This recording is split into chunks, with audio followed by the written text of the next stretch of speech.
le meilleur. Hedonge poindo atoya labuni.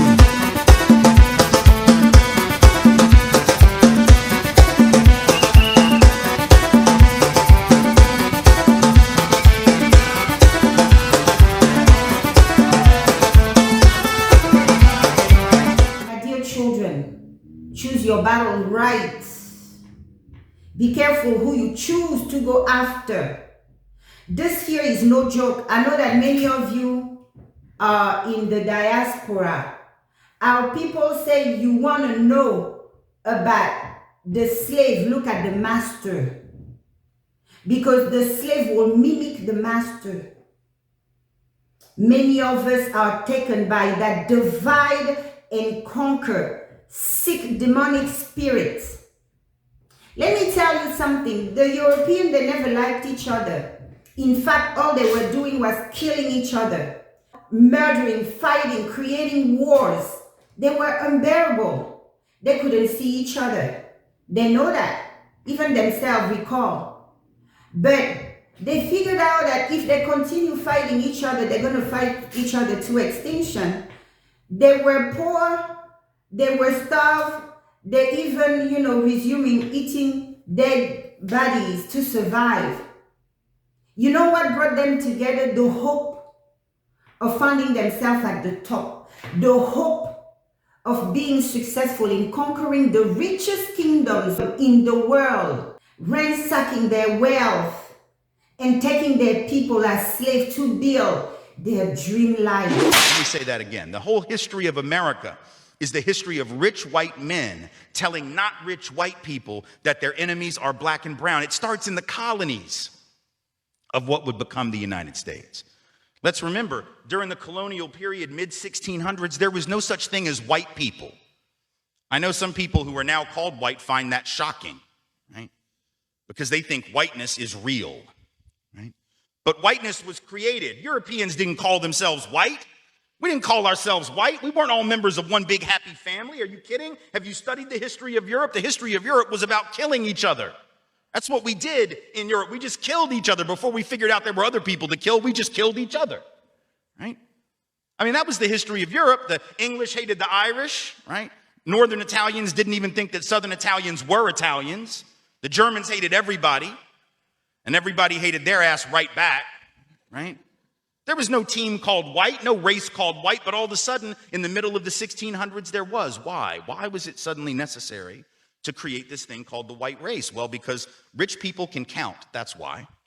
And so rich folks looked around, the ones that owned all the land, in the colonies, the colonial elite looked around and they realized something, that they were heavily outnumbered by African enslaved folks, by European indentured servants who were just one level above a slave, or other Europeans who weren't technically indentured servants, but they were still peasants, didn't have any money, didn't have any land, and they could do the math. They added it up and they were like, damn, we got to figure out a way to split these folks apart from one another or they're going to rise up and take our stuff, right?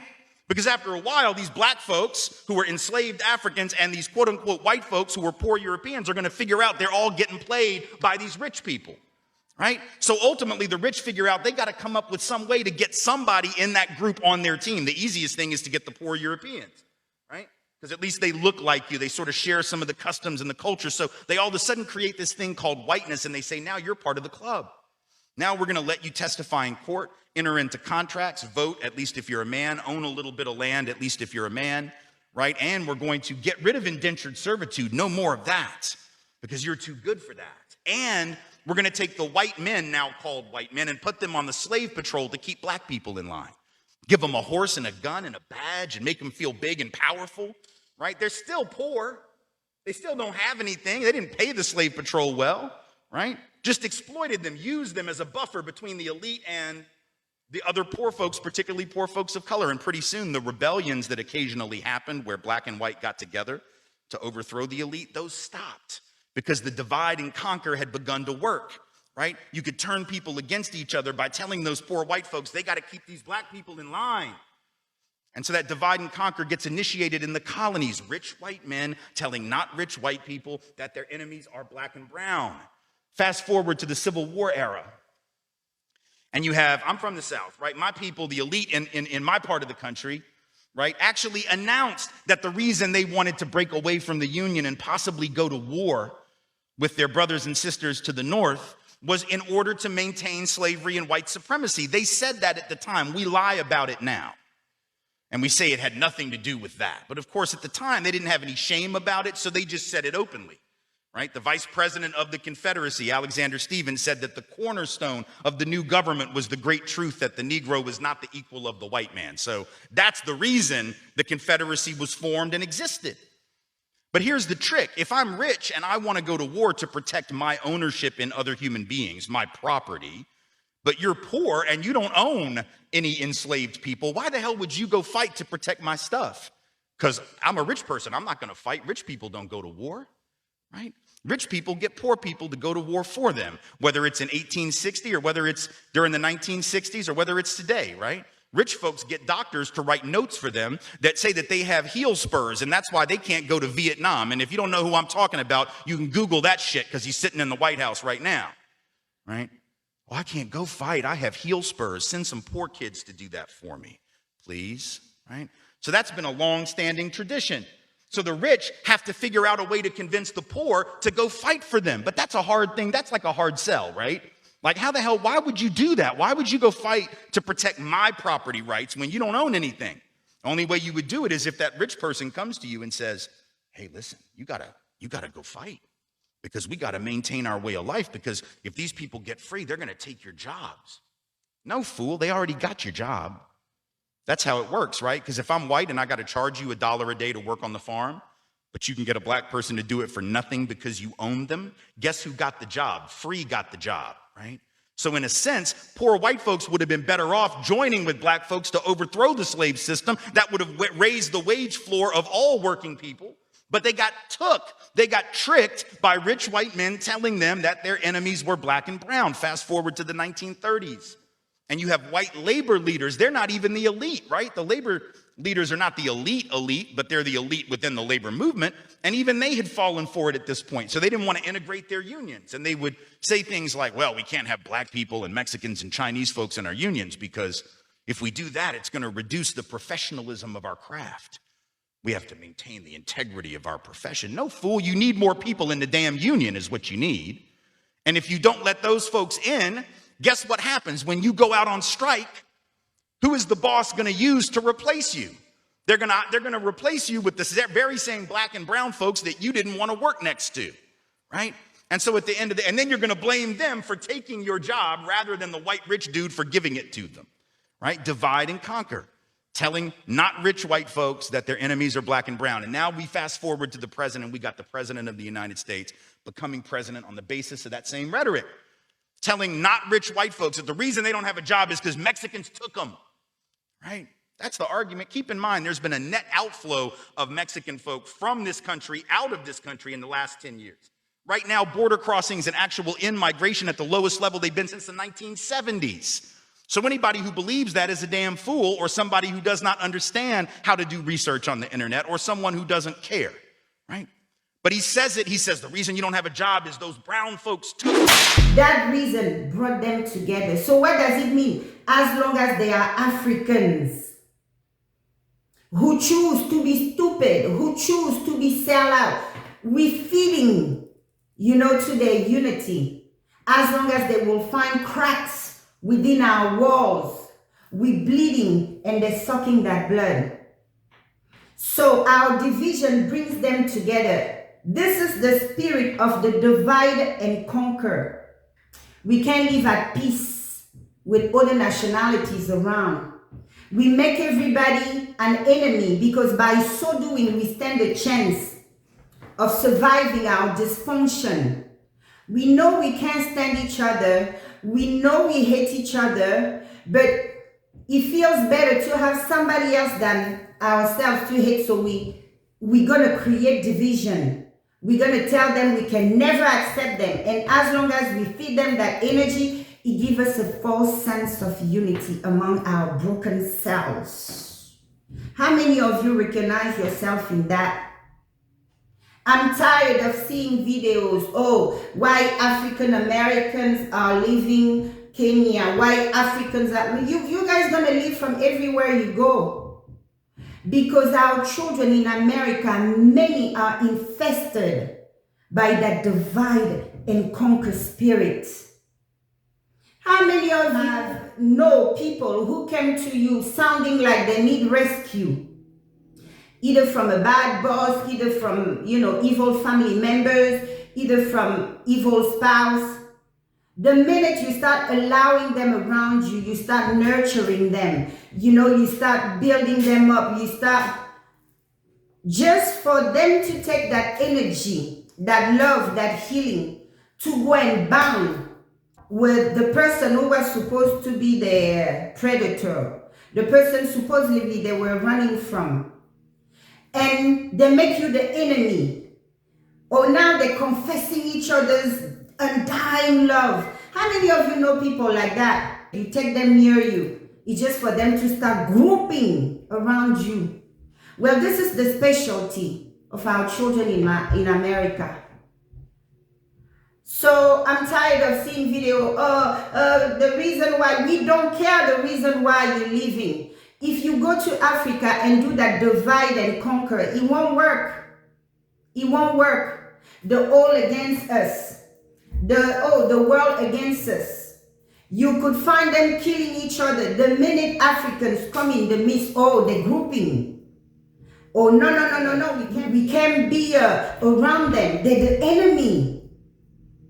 So such demonic possession will keep any form of unity, because guess what? The minute the African remove themselves, the minute the object of your hatred or so-called newfound reason to bind, the minute they remove themselves, you go worse to a bigger dysfunction. And it's something that has to be addressed. In this time of healing, we have to see what makes us the last one.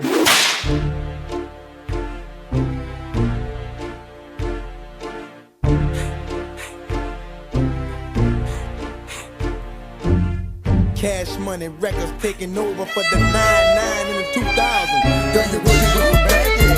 You stack that, make it work, spend this cash in. This last year, girl, proud when you pass it. In bag, yeah, you can ride in the jag, yeah. With that, yeah, you can smoke up by your bag, yeah. A grass, yeah, got this money like a flash, yeah. And trash, yeah, I'm a bitch, I'm a player, yeah. Gun spray, yeah. A clear head, a flipper, yeah. Great feeling, yeah. Like I be slinging wood, yeah. I'm out the hood, yeah. Let it be understood, yeah. It's all good, yeah. Gotta get it, see me low, yeah. On the hard, yeah. You a fool, you a pro, yeah. I'm on the draw, yeah. If you can do a trick, yeah. On the stick, yeah. You claiming you want a bitch, yeah. They ain't it, yeah. I'm the daddy with the money, yeah.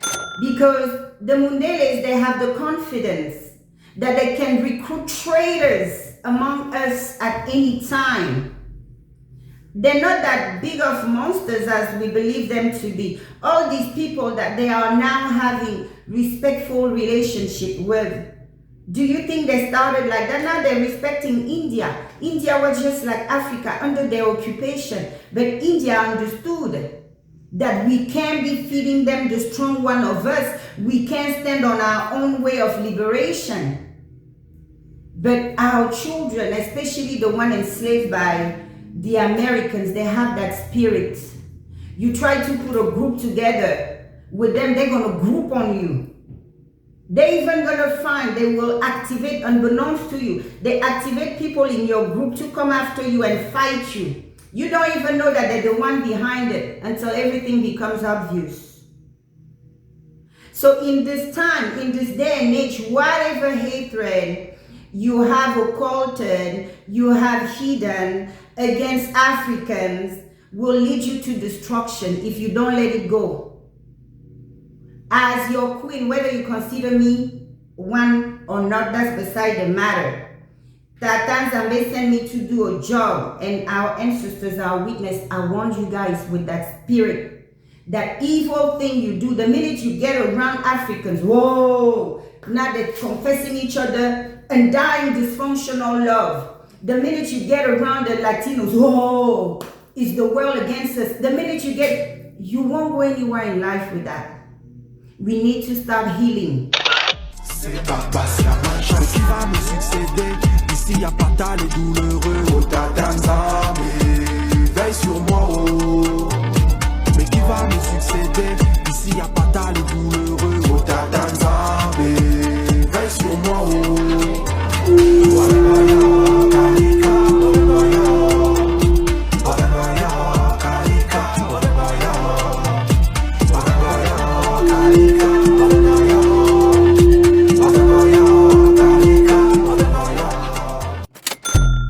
Our children need to know their place around us.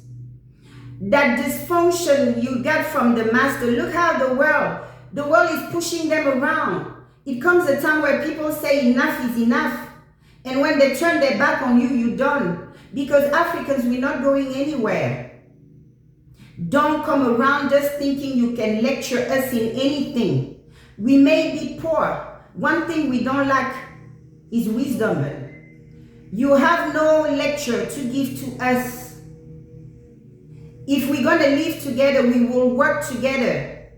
Where we come from, we respect our elders.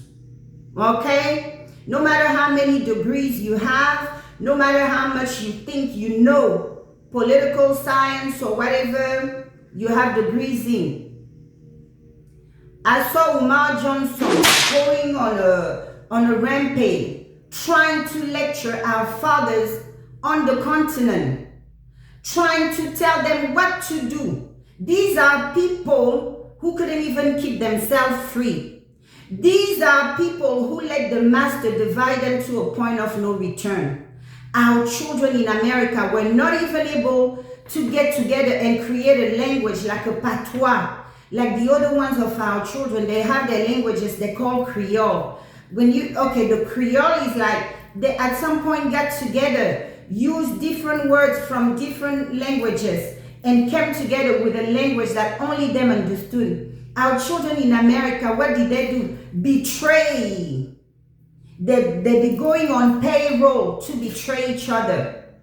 Our royals, the sons of our priests, who took on the responsibility to protect them, our Black Panthers, ratted them out like nothing. Muhammad Ali sacrificed everything as the son of a king. I'm sure and I know that he was. Sacrifice everything. Don't give me anything if it doesn't include my people, he said. What do they do behind him? They join the enemy army. They're the one who have the audacity to come and threaten us. They put their general, suit and come and threaten Africans. And you wonder why they won't give you a break. Dignity and respect are to be earned, especially after they have made us slave. Who's gonna just roll it out to us on a platter? If we are not dignified, nobody gonna treat us with dignity. If we are not respectable, nobody gonna treat us with respect until we raise our vibration and consciousness to a higher realm, to want good for us, and not only for us, for our brothers sitting next to us. Until we elevate ourselves, we won't get no good leaders over us. All you guys want to do is competition. You guys want to force yourself in our meetings. They told you have a diaspora queen. Now everybody want to compete with the queen because they're YouTuber. They want to go and sit in our meetings. Disrespect. That's how we see it. Stop trying to lecture our fathers on the continent. They don't need your advice. You couldn't keep yourself free. It's not them you're going to give a lecture on how to stay free. What our fathers need us right now is to let them know that we are with them. Instead of sitting there trying to lecture them, Umar Johnson, on what to do, on how to move. Because if you were serious about giving them advice, you wouldn't go on a public platform. You're seeking attention. But I'm tired of seeing you gallivanting around like you can ever lecture our fathers. You done calling us coons behind our backs. You done grooming your next generation to never respect Africans just because they speak the language or they wear a kinto clothes or they have a hotel name. That was you. Because your elders, Professor Small, taught you that. So you were ensuring that you're teaching that to the next generation. But all of you, all these souls that you guys are putting in a bad predicament, all these souls that you guys are getting lost, they rest on you. Their ancestors will demand you to pay for it. Because some of you think that just because we found ourselves in captivity, it means that we are nobody's, like we don't belong to any. No, our people belongs to Zambia. So when you get out there because of your own greed, you teach Zambia's children hatred against their own. You teach Zambia's children disrespect against their own. All their generation that will suffer unnecessarily. Zambia shall hold you accountable. He shall hold you accountable. All of you who out of greed, you continue teaching separation. You continue teaching division. You continue teaching that Africans are your economical enemies. But you want to go and live in the same Africa after you've done downloading nonsense in the spirit of your children. Who do you take us for? So it comes back to the children. In this time, we must know exactly how to act. As you know, Africa is officially at war. Au nom de nos plus hautes autorités, j'ai l'insigne honneur de donner une lecture du communiqué conjoint numéro 001 du Burkina Faso et de la République du Mali. Communiqué dont la teneur suit. Les gouvernements de transition du Burkina Faso et du Mali ont appris par voie de presse les conclusions des sommets extraordinaires de la Communauté économique des États d'Afrique de l'Ouest, CEDEAO, et de l'Union économique et monétaire ouest-africaine, UEMOA, tenue le 30 juillet 2023 à Abuja, sur la situation politique au Niger. Les gouvernements de transition du Burkina Faso et du Mali, 1.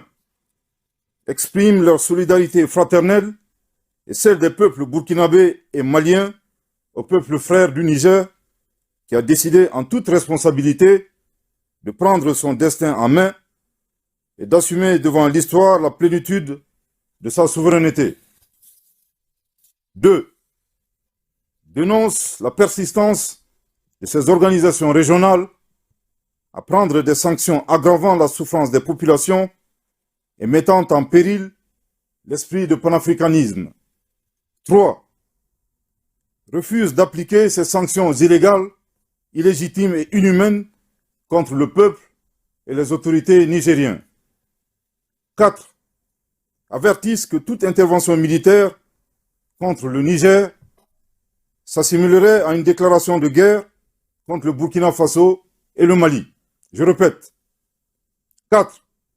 Avertissent que toute intervention militaire contre le Niger s'assimilerait à une déclaration de guerre contre le Burkina Faso et le Mali. Je répète pour une dernière fois. 4. Avertissent que toute intervention militaire contre le Niger s'assimilerait à une déclaration de guerre contre le Burkina Faso et le Mali. The last thing we know is our lousy children from America to use their microphone to try to publicly humiliate our fathers, making it seem like they don't know what they're doing. They need to shut the hell up and act like children. How do children act in this day and age? When our fathers are fighting, we encourage them. Many of you can rap, you can sing, you can rap, you can write music. Go in the studio, write songs encouraging them. Let them know that your eyes, your hopes are on them. Let them know that you're proud of them. This is how you take your place as a child. Don't come gallivanting on our faces, telling us what to do. Our fathers know what to do. We are to respect them. We are to act like we trust them, even if we don't trust them. Where are they going to gain strength when all we want to do is send them lecture publicly? Who else have you seen do that to their government? These rudies from America. Be careful with this. This is not the time. Okay? We Africans, we dangerous. First of all, I'm fabulous. African, that's marvelous. Keisha, on dit quoi? On va gâter quoi? What can I say? I rock it. Oh shit, what you wanna stop it? We dangerous. You better be afraid of us. You don't wanna beef with us. Girls wanna do me, moms wanna do me, homos wanna do me too. All right.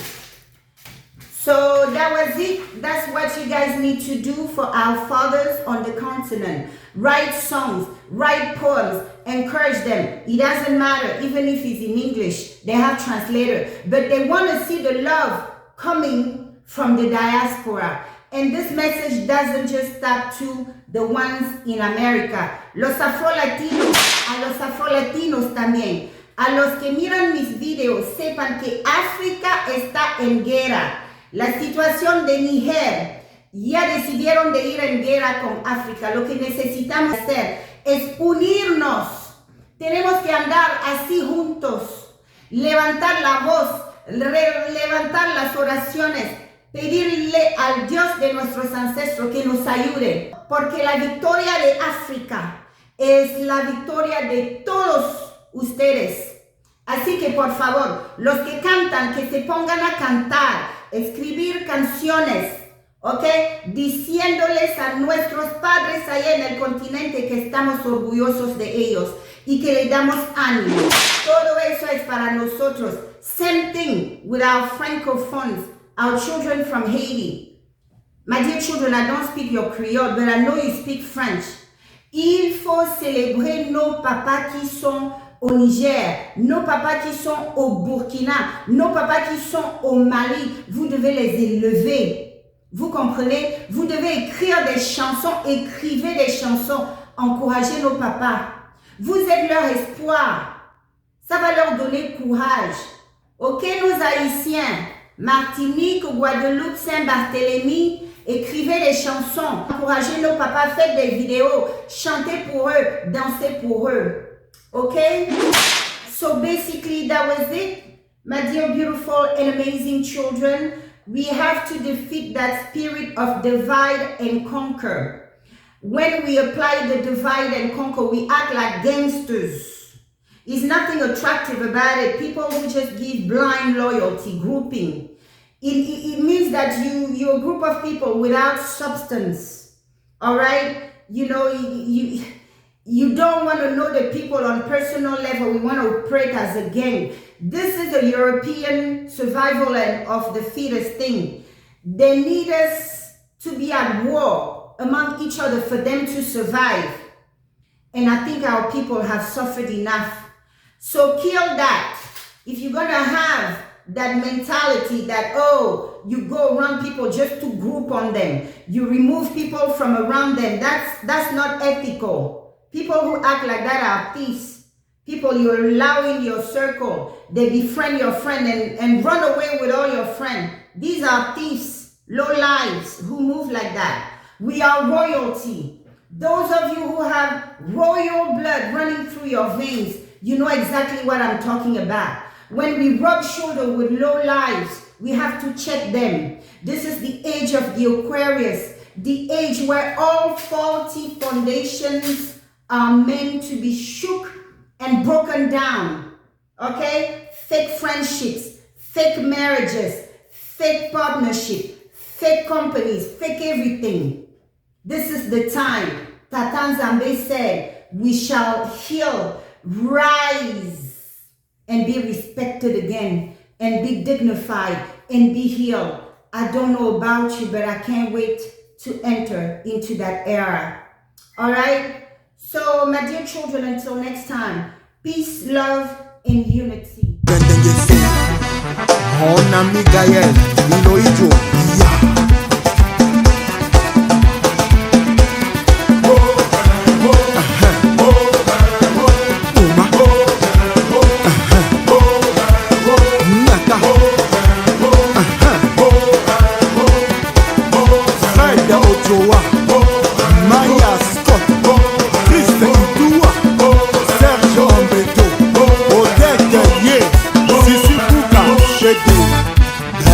Le meilleur, Ngningone II, Atoya la Muni.